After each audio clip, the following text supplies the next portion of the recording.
ओम शांति।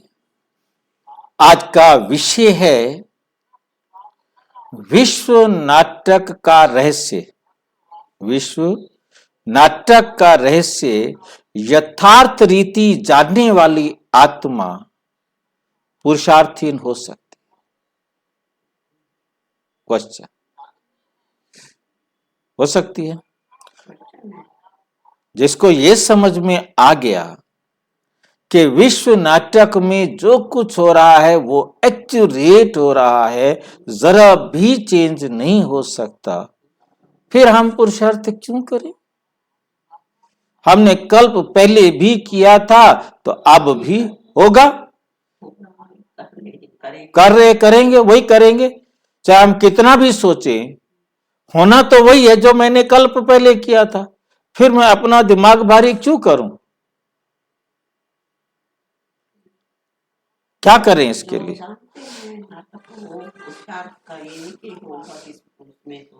क्योंकि पुरुषार्थहीन हो सकते हैं ना।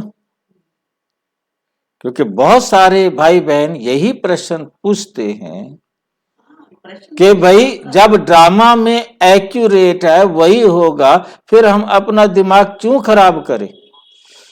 इसके लिए कैसे बचे, बाबा हमें क्या युक्तियां देते हैं उसको हम देखें। बाबा ने कहा जो सोचते हैं हम अंत में पुरुषार्थ कर लेंगे, परंतु ये एक भ्रांति है। बाबा कहते ये क्या है? एक भ्रांति है। अंत में पुरुषार्थ नहीं हो सकता। बहुत समय का किया हुआ पुरुषार्थ ही अंत समय काम आता है। क्योंकि ये संस्कार एकदम नहीं बन जाता। संस्कार बन गया होगा तो अंत में भी वही होगा। यदि संस्कार नहीं बना तो अंत में सफलता नहीं मिल सकती।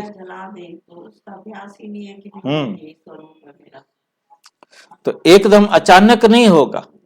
मतलब बहुत समय का पुरुषार्थ माना संस्कार बन जाए। क्वेश्चन आता है कि ड्रामा पूर्व निश्चित है, प्री ऑर्डिनेट है, परंतु पुरुषार्थ का क्या महत्व है और अभीष्ट पुरुषार्थ, एक्यूरेट पुरुषार्थ क्या है? क्या विश्व नाटक के यथार्थ ज्ञान को जानने, समझने और निश्चय करने वाला पुरुषार्थहीन हो सकता है?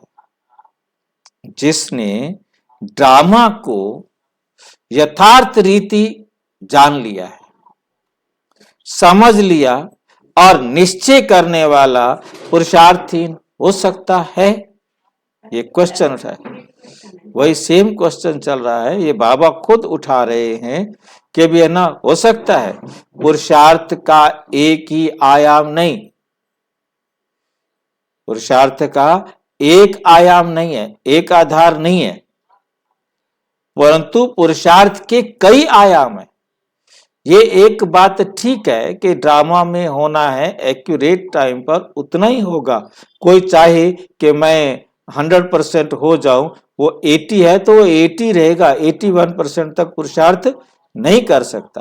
परंतु ये एक आयाम है, परंतु और भी तो बहुत सारे आयाम है ना। बाबा ने तो बहुत सारी विधियां युक्तियां सिखाई है ना। परंतु पुरुषार्थ के कई आयाम हैं जिनके विषय में बाबा ने समय समय पर श्रीमत दी हुई है। अच्छे पुरुषार्थी को उन सब पर ध्यान रखना चाहिए, क्योंकि बाबा ने हमारे पुरुषार्थ के लिए 6 आयाम दिए हैं। उन 6 आयामों को बहुत अच्छी तरह ध्यान से अपने जीवन में प्रैक्टिकल करना है। जैसे अमृत वेले उठना एक आधार है, एक विधि है हमारे पुरुषार्थ की कि हमें अमृत वेले उठना है। आंख खुलते ही बाबा को याद करके उठना। अमृत वेले हम उठे, परंतु उठे तो सही, परंतु जैसे हम रात को सोए होंगे वैसे हम उठेंगे। रात को यदि हम बाबा की मंथन करते हुए, मुरली पढ़ते हुए, बाबा से बातें करते हुए रात को सोए हैं, बाबा के द्वारा दी गई श्रीमत का मंथन करते हुए सोए हैं, तो हम अमृत वेले भी बाबा की याद से उठेंगे। दूसरा है अमृत वेले का योग। अब अमृत वेला केवल उठना ही नहीं है, वो तो उठना था कि हम बाबा की बातों से, बाबा की श्रीमत से, बाबा के ज्ञान के या याद के आधार पर उठ गए। अब उठने के बाद हमें अमृत वेला केवल उठना नहीं, लेकिन पावरफुल योग भी हो, बाबा से संबंध का अनुभव भी हो कि बाबा हमारा है और हमें अपने संबंध से शक्तिशाली बना रहे हैं। तो शक्तिशाली बनने के लिए बाबा के साथ सवेरे योग भी अच्छा लगे। अमृत वेला केवल 4 बजे ही नहीं, 4 बजे से 6 बजे के बीच योग का अच्छा अभ्यास भी अच्छा है, क्योंकि 4 बजे नहीं उठ पाए, 4:15 उठ गए, 4:30 उठ गए, मतलब 6 बजे तक का जो समय है वो योग का अच्छा अभ्यास। भले 4 बजे का संगठन का योग विशेष है, वे विशेष बाबा की आज्ञा है, उसको भी अपने जीवन में प्रयोग करना है। नंबर 3, प्रातः मुरली की क्लास।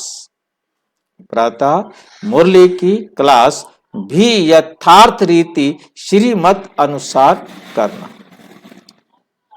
एकदम पूरी तरह से जैसे स्कूल में जाते हैं ऐसे ही करना है।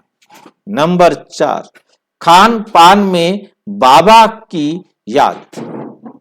खान पान के समय भी हमें बाबा की याद रहे, खान पान में बाबा की याद, खान पान बाबा की श्रीमत अनुसार हो। सायंकाल का योग, सायंकाल भी यथार्थ रीति श्रीमत अनुसार करना, सवेरे भी और शाम को भी करना है। 5वां है रात को चार्ट की चेकिंग, ये भी जरूरी है, रोज अपने चार्ट पर भी ध्यान रखना और रात को चेकिंग करना है कि मैं कितना कर रहा हूं। और 6 है निद्रा, सोने से पहले अच्छी रीति बाबा को याद करके सोना है। तो ऐसे जब हम सभी आयामों को लाएंगे तो ऑटोमेटिक हमारा पुरुषार्थ अच्छा होता जाएगा। इन 6 आयामों को विशेष रूप से हमें ध्यान में देना है। अच्छा, ओम शांति।